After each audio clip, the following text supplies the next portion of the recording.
It seems like the budget cap isn't serving its purpose, according to one F1 team principal. And there's a loophole that teams can find to effectively gain performance both on and off the track without these expenses being considered in the budget cap.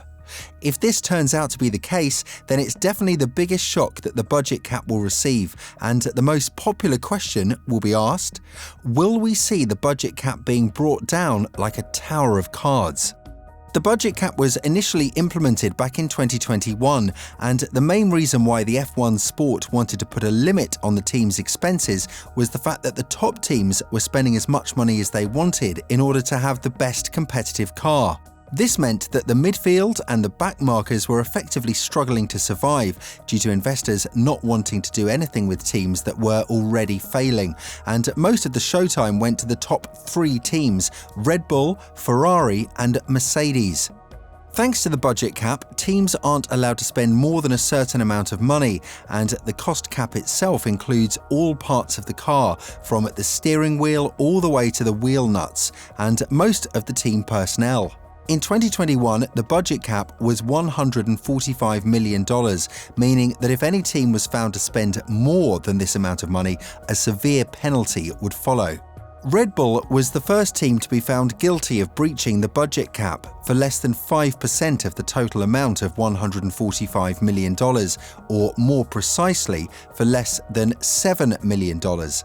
If you think about it, it is a huge sum of money, but the penalties for breaching the budget cap were set prior to Red Bull breaching it in the first place, so nothing much could have been done there, as the Austrian team was penalised by seeing its wind tunnel time reduced by 10%, and a financial fine of $7 million.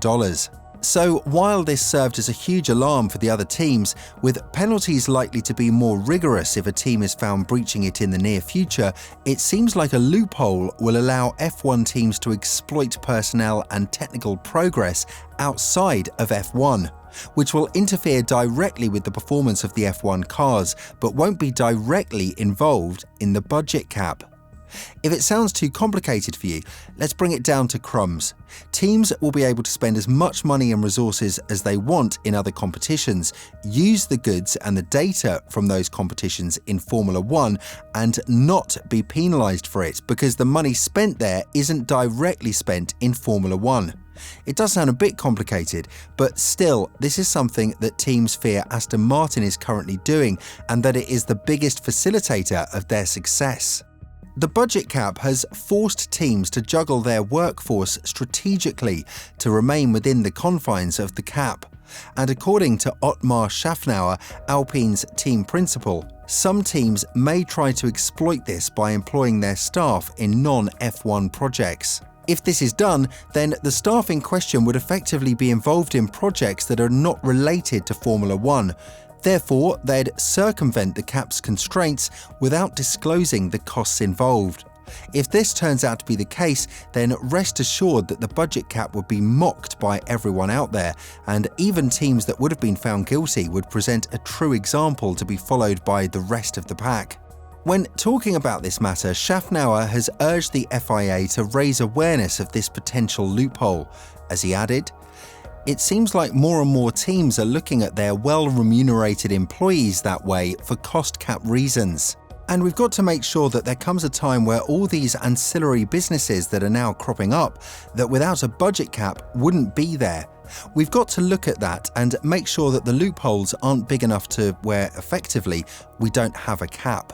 Furthermore, Schaffnauer has praised the importance of the budget cap and said that it helped the sport a lot in terms of bringing competition and racing closer, driving the valuations of the teams higher. Otmar added that the cap that is currently in place in Formula 1 is still 10 times anything any other racing formula spends on going motor racing, and to him, that's more than enough. And while he's been praiseful for the budget cap and the importance it serves to modern-day racing, Schaffnauer couldn't help but stress out the fact that major teams, especially those who have other racing categories they can exploit and gain performance in Formula 1, could see these loopholes as massive boosts to the performance of their respective teams. Otmar went on to add, and we have to be really careful that we don't have these types of loopholes appearing that we can't shut down, and then effectively we don't have a budget cap, because I think we're all better off having it. When you look at corporate structures that is massive, that can be, you can only have 68, 70 people in the racing team, and the rest of the 900 are outside of it and apportioning costs. That's the kind of stuff we have to worry about. Given the fact that Red Bull's breach was found to be mostly thanks to sick pay and catering, it goes on to show that loopholes like this will definitely help the teams in managing their staff properly and bringing them to the highest optimum paycheck, so that they'll be inside of the budget cap restrictions. Keep in mind that Adrian Newey is about to fall back from Formula One's projects and focus more on the hypercars, something that, while it seems like a logical turn of events, raises a few eyebrows amid Red Bull's controversy with the budget cap constraints. But while they've been securing their dominance in the past season, looking to continue right where they left off from 2023 onward, another team has been a bit suspicious in terms of gaining massive amounts of performance in times where the development and financial restrictions make it almost impossible to improve drastically from 2022. Although Aston Martin hired one of the best guys that Red Bull had in terms of aerodynamics, their former head of the department, Dan Fallows, and around 100 engineers along with him, it seems like they have underpinned the budget cap and used this loophole to gain performance outside of Formula One's regular operations. At least that's what Schaffnauer suspects. But there have been rumours about a website on the internet being contacted by a source within Aston Martin, and that tactics are being used to negate the budget cap, hence the performance gain. The fact that Schaffnauer used to serve as Aston Martin's team principal until the end of the 2021 season goes on to show that there may be more to it than just rumours and empty talks. This is by far what we believe in and what we wish to turn true. We're just stating obvious facts and statements by official Formula One executives. Schaffnauer has pointed out the fact that if a Formula One racing team has 70 people in the racing team and the rest of the 900 are outside of it and apportioning costs, then this is something that the sport definitely needs to worry about and needs to pay more attention to. In some ways, the loophole is basically an open secret between Formula One teams, and as we mentioned earlier in the video, teams that have racing categories outside of Formula One tend to use this loophole in a manipulative manner. For example, Red Bull has companies outside the budget cap that some senior staff are paid from, such as Christian Horner, who takes a big salary from the new Red Bull powertrains.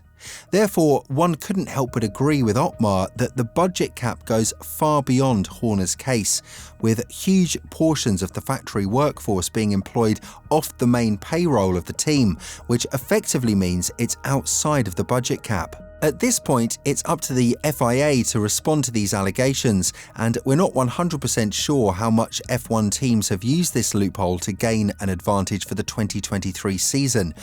Although we're very happy to see teams making massive progress compared to the 2022 season, our natural reaction is just like everybody else's, raising eyebrows. The least of our wishes would be for Aston Martin to be involved in a cheating scandal after the team has been found guilty of a procedural breach of the 2021 budget cap, because that's the last thing the sport and the team need right now after a couple of controversial seasons behind them. With that being said, what do you think about the budget cap loophole? Do you think that Red Bull and Aston Martin used it to gain an advantage in Formula One? Let us know in the comments below.